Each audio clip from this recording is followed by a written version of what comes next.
किसी ज़माने में चिट्ठियाँ लिखी जाती थी और आजकल मैसेजेस का ज़माना है। हम हर रोज़ अपने अपनों को मैसेजेस भेजते हैं गुड विशेस के, ताकि उनका दिन बहुत अच्छा जाए। और रिटर्न में हमें भी गुड विशेस के मैसेजेस आते हैं, पढ़कर हम बहुत खुश होते हैं। लेकिन कहीं गलती से अगर हम किसी को नफ़रत भरा, बेरुखी भरा मैसेज भेज दें तो उसका रिस्पॉन्स भी वैसा ही मिलने वाला है।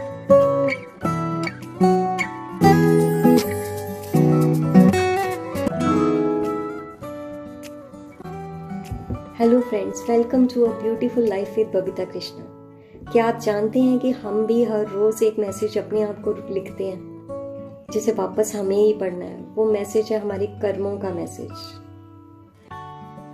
सामने वाला जैसा भी मैसेज भेजे अपने कर्मों से, अगर हमारे कर्मों का मैसेज सही नहीं है तो घूमकर जब हम पढ़ेंगे तो हमें भी भुगतना पड़ेगा।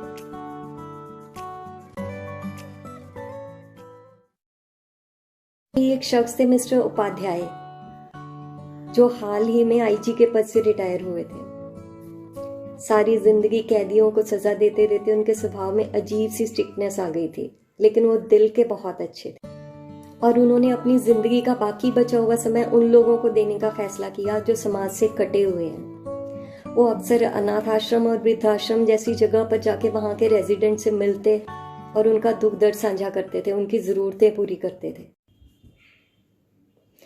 एक बार उन्होंने पागल खाने जाकर पागलों से मिलने का फैसला किया। बाकी पागलों से मिलते मिलते उनकी नज़र एक ऐसे पागल पे पड़ी जो थोड़ा सा पढ़ा लिखा और समझदार लगता था। वो एक चिट्ठी लिख रहा था और लिखते लिखते एक कागज़ पढ़ता था, उसको पढ़ के कभी हंसता था, कभी रोता था और फिर से चिट्ठी लिखने लगता था। उनको उसकी हरकत बहुत अजीब सी लगी।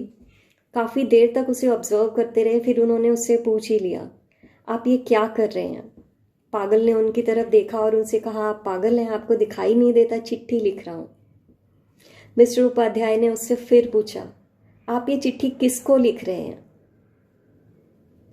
उसने कहा, मैं अपने आप को चिट्ठी लिख रहा हूं। उनको बहुत इंटरेस्टिंग सी बात लगी। उन्होंने उससे फिर पूछा, आप इस चिट्ठी में क्या लिख रहे हैं?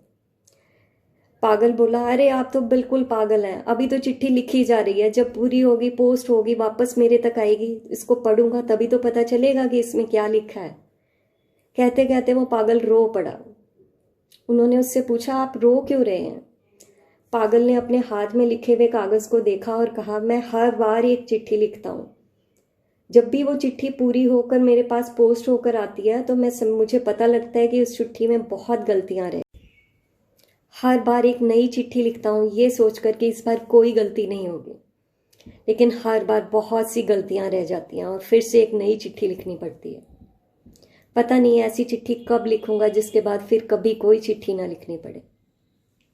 मिस्टर उपाध्याय वहां से तो लौट आए, लेकिन ये बात कहीं गहरे उनके दिल में रह गई।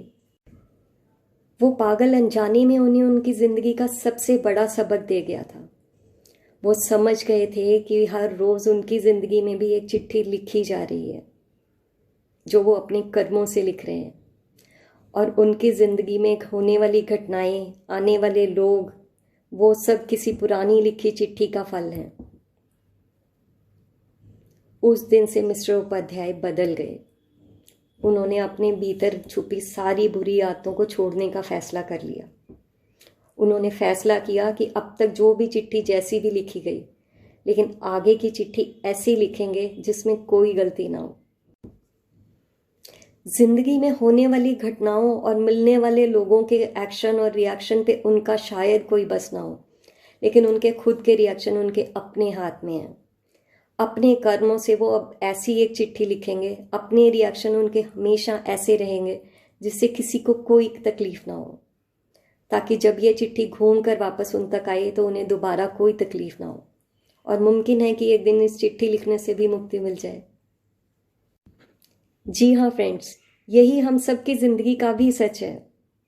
हमारी ज़िंदगी में होने वाले घटनाएं, मिलने वाले लोग, उनके किए हुए काम, ये सब शायद हमारे बस में नहीं है, जाने अनजाने में हुए किसी पुराने कर्मों का फल है।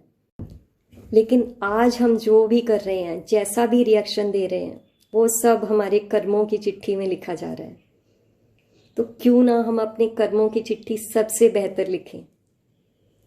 हमेशा खुश रहिए, मुस्कुराते रहिए, अपनी ज़िंदगी की सबसे बेहतरीन चिट्ठी लिखिए अपने कर्मों से।